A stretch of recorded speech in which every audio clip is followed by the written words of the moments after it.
Når du skal lage den tradisjonelle juleribba, så er det viktig at du starter 2 til 3 dager før den skal serveres. Jeg anbefaler å bruke en midtribbe eller en tynnribbe, for det gir det beste resultatet. Det som er viktig, det er å finne en ribbe med bra fettmarmorering og en jevn tykkelse.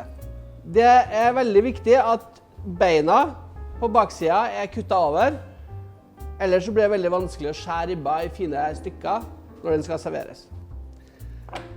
Her er svoren hel, og i dag skal jeg vise deg noen enkle triks på hvordan du ruter svoren på en enkel måte. Saltinga bør du starte 2 til 3 dager før du skal tilberede ribba.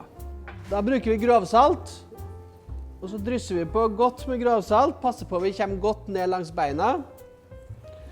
Og i tillegg så skal vi ha grovt kvernet sort pepper. Deretter snur vi ribba, og så skal vi gjenta samme prosessen på svoren med grovt salt og kvernet sort pepper. Når du er ferdig med salting og pepring, så legger vi inn i en ildfast form med svoren ned og dekker til med aluminiumsfolie. Her har vi den ferdigsaltet ribba. Nå er det et par timer til maten skal serveres. Da har vi en ildfast form. Viktig å legge en skål i bunnen, så at du bygger opp ribba.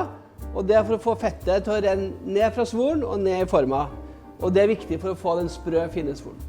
Nå skal vi dampe ribba, og da tilsetter vi litt fedd med hvitløk. Det er for å gi en god base til ribbeskia som vi skal servere ribba med etterpå.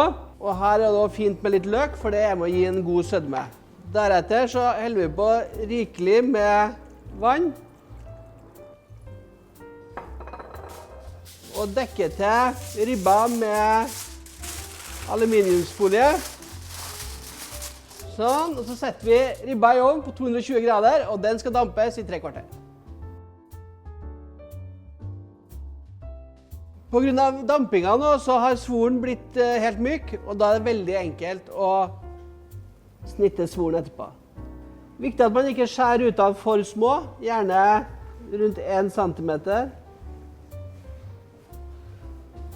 Sånn, ribba skal nå tilbake i ovn på 200 grader, og der skal den stå i 1,5 time. Her er det viktig å fylle på med vann underveis, slik at ikke væska fordamper og det brenner seg i bunnen. Steketida på ribba vil jo variere ut ifra hvor tykk ribba er. En tynnribbe tar 1,5 time, mens en midtribbe ofte trenger 2,5 time. Når steketida nærmer seg slutten, så skal ovnen skrus opp, og det er for å gi svoren den siste kjærlighet som den trenger for å bli fluffy og sprø. Da setter vi ovnen opp på maks, gjerne 240-250 grader, og der må man stå og følge med underveis, sånn at du klarer å stoppe den i tide. Nå skal vi sjekke om svoren er sprø. Det begynner virkelig å lukte jul her. Det som er viktig nå, er at vi får hvila ribba godt før vi kutter den. Og så får den ligge og hvile i 25-30 minutter. Og så pakker vi den inn i et rent kjøkkenhåndkle, så vi får bevart varmen. Da er det tid for å dele opp ribba. Da må vi ta frem den skarpeste kniven vi har. Det er viktig. Det vil alltid være en fordel å legge ribba med svoren ned, for da ser du enklere hvor beina går, og det blir mye finere å få flotte stykker. Sånn, da har du perfekte ribbestykker, der alle har svor. Det er viktig at alle får svor. Ellers så kan det bli familiekrangel.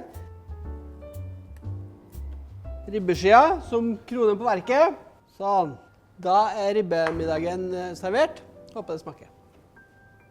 God jul!